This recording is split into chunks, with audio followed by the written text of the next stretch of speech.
How should we be protecting ourselves here? Well, you want assets that are going to be immune from a global liquidity crisis. What are they? Land, real estate, gold, silver, fine art. I see Andy Warhol, Marilyn Monroe has gone. They estimate $200 million. You could have bought that for 50,000 in the 1970s. That's a little more specialized, but there are natural resources, water, etc., energy, oil. If you want to be in stocks, okay, get stocks of companies that are based on natural resources. They're such as ExxonMobil, Chevron. I mean, I'm just giving these as an example, but so there are a lot of ways to protect yourself. But a regular stock portfolio is not a good one, and banks are going to be in distress. Money market funds are going to be in distress. That's what a liquidity crisis is. Jim Rickards, thank you so much for your thoughts on Russia, Ukraine, and the repercussions that we will unfortunately have to suffer. So thank you for your thoughts. Thanks. There's also now, in terms of more sanctions, proposed legislation in the U.S. Senate to freeze gold reserves held by the Central Bank of Russia. But you say, good luck with that, because that is one question that I was thinking, like, why wouldn't Russia, or would they sell some of their gold to get out of this mess? Well, the only way to freeze gold reserve, we talk about physical bullion, by the way, that they have in Russia. Apparently, some of it's outside of Russia. I don't know exactly how much, but some of it may. It's foolish to leave your gold with the Federal Reserve or the Bank of England because that's just might as well just sign it over to the exchequer. But most of it's in Russia, but some of it is not. But the only way to freeze the physical bullion in Russia is to leave it out in the cold because that's the beauty of physical bullion, which is it's not digital, it's not in some account, and you can't freeze it. Now, what they did, just to be a little bit technical, Daniela, the pending legislation says, well, yeah, we can't actually seize the gold without sending the 101st Airborne into Moscow, which of course we're not going to do. But if you sell the gold, we're going to freeze the proceeds. So it immobilizes the gold. It's actually what Goldfinger was doing in that old James Bond movie from 1964. Everyone, at least in the movie version, everyone thought Goldfinger was going to like take the gold out of Fort Knox. That was not the plan. The plan was to make it radioactive so it couldn't be used, and then that way he could corner the market. So what we're saying is, if you sell the gold, we're going to seize the proceeds. So therefore, you can't sell it. Therefore, it's no good to you.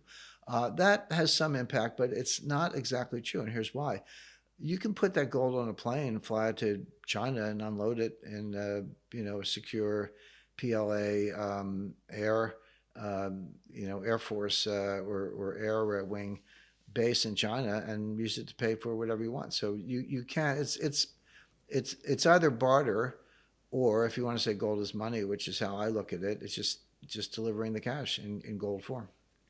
So, getting back to the point about this, Russia, China teaming up, I mean, or other countries now looking outside of the US.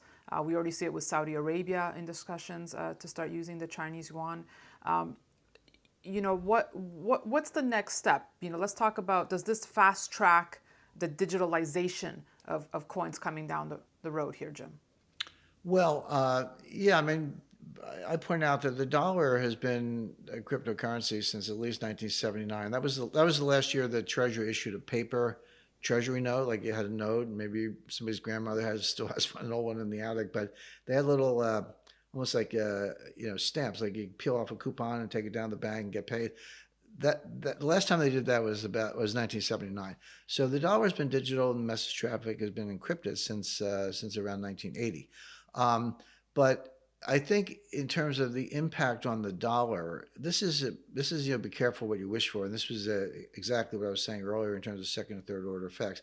And I warned the Pentagon about this, and I warned the Treasury about this because I know how economic sanctions work. I've been very involved in that from the point of view of the intelligence community and also advising the government. But they can be powerful. But if you use them too much and too broadly, they actually lose all their impact because the people you're targeting say, well, okay, no mas, I'm out of the dollar system. You've done it one too many times, and this is an example of that. We've never frozen a central bank before. We have now. We've never kicked an entire country out of SWIFT, with the exception of Iran, but that's a much more isolated case. we have now with Russia. And so instead of just sitting there saying, "Oh, gee, you got me," they're going to say, "Okay, let's go to a new payment system. Let's pick up a new currency." The Saudis are saying the same thing, and all of a sudden, if you're you know one of the top princes of Saudi Arabia, maybe Mohammed bin Salman or uh, or any of the top princes, you have a yacht in Monaco, you have a house in Aspen, you have who knows how many houses and palaces and yachts around the world, private jets, and they're like, hey, actually, all that stuff could be seized because that's what we're doing to the Russian oligarchs. And by the way, it's not limited to oligarchs. We saw this kind of neo-fascism in Canada very recently with Chrystia Freeland, who's the deputy prime minister, freezing the bank accounts and the crypto wallets of the truckers. Now, these are blue collar, nonviolent protesters. Yeah, they were Right. blocking Or traffic in anyone who Ottawa. supported the truckers. Yeah. Yeah, sorry? Or anyone who supported the truckers. Anyone who support, well, actually, Canada went so far as to criminalize it. If you supported the truckers under they under a recent interpretation of Canadian law through Chrystia Freeland, the deputy prime minister, that's a criminal act.